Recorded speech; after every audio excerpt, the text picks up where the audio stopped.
Le grand format tech à présent avec cette question, la cybercriminalité est-elle l'arme de guerre du 21e siècle? Le fléau fait mal, très mal, je vous le disais tout à l'heure. 600 milliards de dollars ont été investis rien que par les entreprises. Mais justement, que faire dans un contexte globalisé où une cyberattaque à New York peut avoir des répercussions jusqu'à Dakar?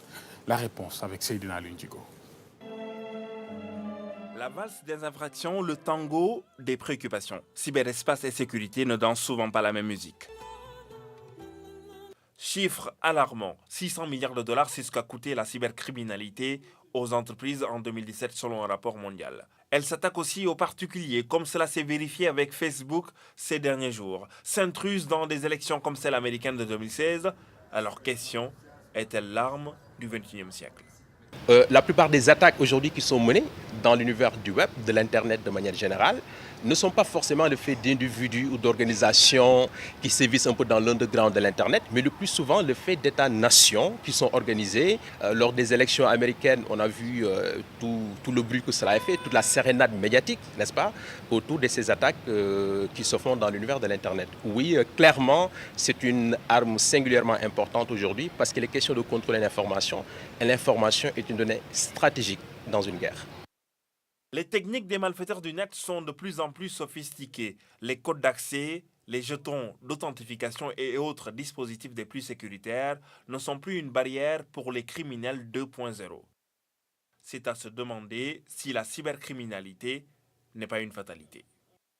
Prends le cas du WannaCry, une attaque mondiale qui a touché des centaines de milliers de personnes il y a de cela un peu plus d'1 an et demi.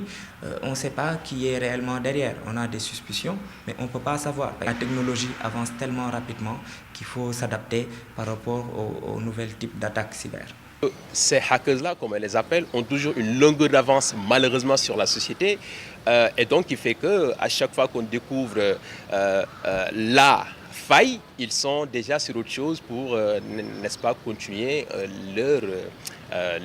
leur méfait. Le droit international s'est doté d'un arsenal pour contrer les cyberattaques, entre autres la Convention sur la cybercriminalité et le manuel de Tallinn. Mais juridique, la bataille doit être infrastructurelle. Le Sénégal l'a bien compris, selon ce spécialiste en cybersécurité. L'État du Sénégal, quand même, par rapport à ce qu'on voit dans la sous-région, est en avance sur d'autres pays. Parce qu'on a déjà des dispositifs qui existent au niveau de la police nationale avec une division spécialisée dans la cybercriminalité et au niveau aussi de la section de recherche de la gendarmerie avec la plateforme de cybersécurité. Mais l'État ne s'est pas arrêté à ça. Nous avons adopté la stratégie nationale de cybersécurité qui d'ailleurs a été proclamée au niveau du Conseil des ministres.